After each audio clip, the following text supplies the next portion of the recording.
ఆదిలాబాద్ వెళ్దాం. ఆదిలాబాద్లో కంది శ్రీనివాసరెడ్డి ప్రజాసేవ నాయకుడిగా ముందుకు వెళ్తున్నారు. ఎన్నో సంక్షేమ పథకాలు కేఎస్ఆర్ ఫౌండేషన్ ద్వారా మంచినీటికి సంబంధించినటువంటి ట్యాంకర్లు తెప్పించి వాళ్ళకి ప్రజలకు అందించడం, ప్రజలు కూడా అదే విధంగా ఆయన సేవానిరతిని ప్రశంసిస్తున్నటువంటి పరిస్థితి కనిపిస్తుంది. ఆయన ఇందిరానగర్ ఏదైతే కాలనీలో సందర్శించినటువంటి బీజేపీ నాయకులకు సంబంధించి పూర్తి సమాచారం, సేవా కార్యక్రమాలకు సంబంధించి మనకి సమాచారం అందించడానికి మా రీజనల్ కోఆర్డినేటర్ సత్యనారాయణ సిద్ధంగా ఉన్నారు. సత్యనారాయణ చూడండి. Thank you Rajasekhar.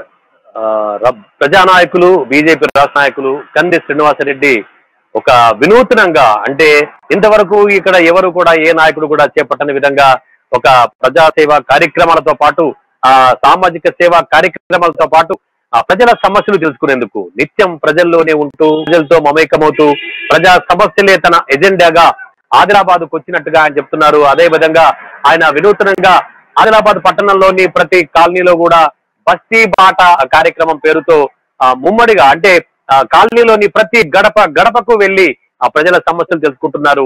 అదేవిధంగా ప్రజల నుంచి కూడా అనూహ్యమైన ఒక స్పందన కంది శ్రీనివాసరెడ్డికి వస్తుంది. ఇప్పటి వరకు దాదాపుగా 11 కాలనీల్లో కూడా ఆయన పర్యటించారు.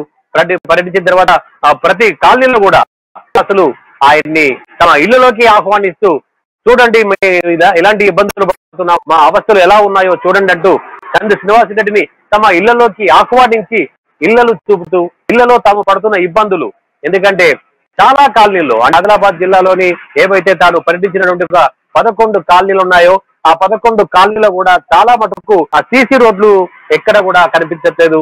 అలాగే ఆ సీసీ రోడ్తో పాటు ఆ మిషన్ భగీరథ త్రాగునీరు కూడా వాళ్లకు రావట్లేదని చెప్తున్నారు.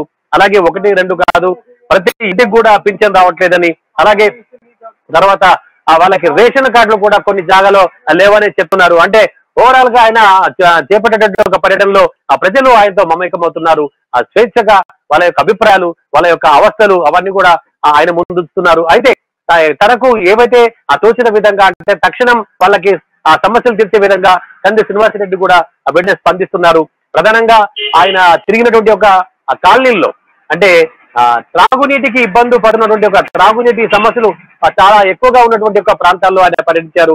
ఉదాహరణకి ఇందిరమ్మ కాలనీ, కేఆర్కే కాలనీ, ఈ కాలనీలో ప్రజలకి, అంటే అక్కడ మిషన్ భగీరథ నీరు ఆ పైపులు పగిలిపోవడము, లేదా ఆ మిషన్ భగీరథ నీరు ఇంటింటికి చేరకపోవడం లాంటి కారణాల వల్ల అక్కడి ప్రజలకు తాగునీటి ఇబ్బందులు ఎదుర్కొంటారు. ఈ ఇబ్బందులు గమనించినటువంటి ఒక కంది శ్రీనివాసరెడ్డి తక్షణమే స్పందించి తన కేఎస్ఆర్ ఫౌండేషన్ ఆధ్వర్యంలో వెంటనే మంచినీటి ట్యాంకర్లను తెప్పి ఆ మంచినీటి ట్యాంకర్లను ఆ ప్రజల సమక్షంలో ఓపెన్ చేసి వాళ్ళందరికీ తాగునీటిని తీర్చి ప్రజల దాహార్తిని తీర్చినటువంటి ఒక గొప్ప ప్రజా మనిషి కంది శ్రీనివాసరెడ్డి అని చెప్పేసి అక్కడి కాలనీ వాసులు అతన్ని కొనియాడుతున్నారు. అలాగే ఈ రోజు ఇవాళ కూడా ఇక్కడ ఉన్నటువంటి ఒక కేఆర్కే కాలనీలో కంది శ్రీనివాసరెడ్డి ఏదైతే ఏర్పాటు చేసినటువంటి ఒక మంచినీటి ట్యాంకర్స్ ఉన్నాయో వాటిని ప్రారంభించేందుకు ఆదిలాబాద్ పార్లమెంటు సభ్యులు సోయం బాపురావు గారు కూడా రావడం గొప్పతనం. ఎందుకంటే ఆయన సమక్షంలోనే ఎంపీ సోయం బాపురావు స్వయంగా రిబ్బన్ కట్ చేసి ఆ త్రాగునీటి, అంటే కంది శ్రీనివాసరెడ్డి ఫౌండేషన్ ద్వారా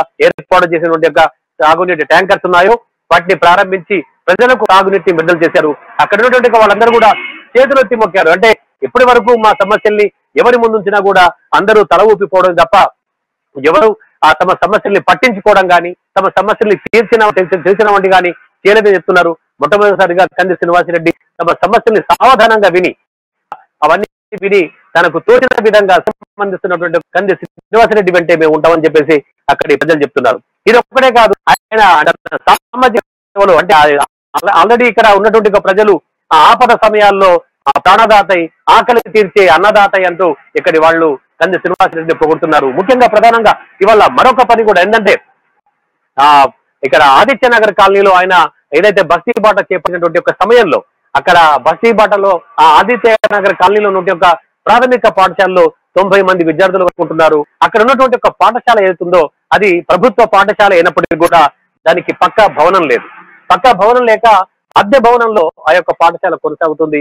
ఈ విషయాన్ని కూడా బస్తీ బాటలో ప్రజలు, తర్వాత పోషకులు, పేరెంట్స్ అందరూ కూడా ఆయన ముందుకు తెచ్చినప్పుడు తక్షణమే అక్కడ విద్యార్థులతో కానీ అక్కడ ఉన్నటువంటి ఒక ఉపాధ్యాయులతో ఆయన తక్షణమే స్పందించి ఏదైతే ఈ యొక్క అద్దె ఉందో, అంటే కిరాయి ఉందో, సంవత్సరం పాటు ఆ పాఠశాలకి తాను అద్దె చెల్లిస్తానని అక్కడ ఉన్నటువంటి ఒక పేరెంట్స్ కి, ఉపాధ్యాయులకి హామీ ఇచ్చారు.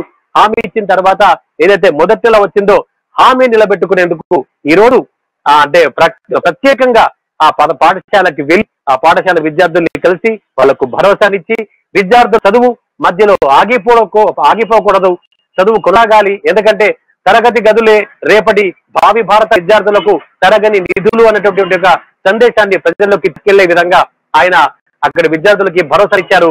మొదటి నెల యొక్క అద్దె వాళ్ళకి చెల్లించారు. అలాగే మిగతా 11 నెలలు కూడా స్వయంగా అద్దె చెల్లిస్తానని వాళ్ళకి హామీ ఇచ్చారు. ఇలా 1, 2 కాదు, అంటే గత ఆయన కంది శ్రీనివాసరెడ్డి ఎప్పుడైతే ఆదిలాబాద్ పట్టణానికి అమెరికా నుంచి వచ్చిన తర్వాత కూడా కేఎస్ఆర్ రైట్. ఇంకొకటి మనకి చూసుకుంటే సత్యనారాయణ, ప్రధానంగా చూసుకుంటే అంటే రాజకీయ నాయకులు అనేవాళ్ళు ప్రజలు అంటే ఓటర్లు ఎక్కడ ఉంటారో అక్కడికే వెళ్ళి వారిని ప్రసన్నం చేసుకోవడానికి వివిధ రకాలుగా ప్రయత్నం చేస్తున్నారు. కానీ ఇక్కడ మాత్రం చూసుకుంటే భవిష్యత్తు వసతులు అంటే మౌలికంగా కావాల్సిన రేపటి తరానికి భవిష్యత్తు విద్యార్థులు కాబట్టి విద్యార్థుల భవిష్యత్తు ఎలా ఉంది, వారి యొక్క ప్రాథమికంగా జరుగుతున్నటువంటి విద్య కానీ వారికి ఉన్నటువంటి వసతులు కానీ తీసుకునే ప్రయత్నం చేయడం కూడా అభినందించదగినటువంటి విషయం అని చెప్పవచ్చు. దానికి సంబంధించినటువంటి అక్కడున్న ప్రజలు కానీ ఏ విధంగా స్పందిస్తున్నారు, దానికి సంబంధించిన సంసారం ఏంటి?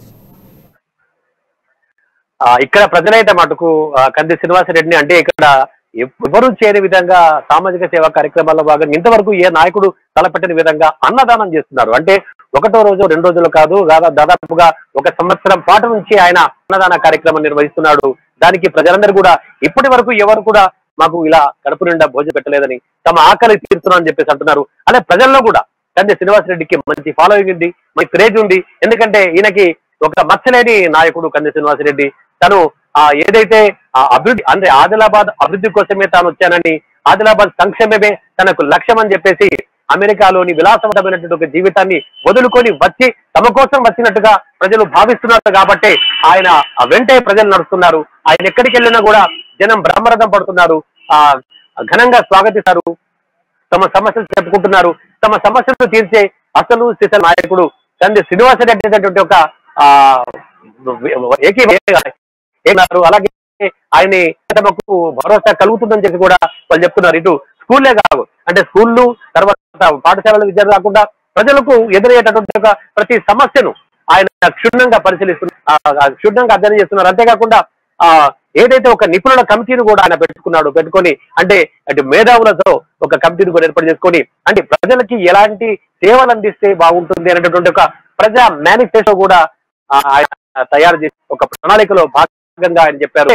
ఒక మంచి సేవాభావంతో ఆయన ముందుకొచ్చాడు కాబట్టి కూడా ప్రజలు ఆయనకు మద్దతు తెలుపుతున్నారు. రాజశేఖర్.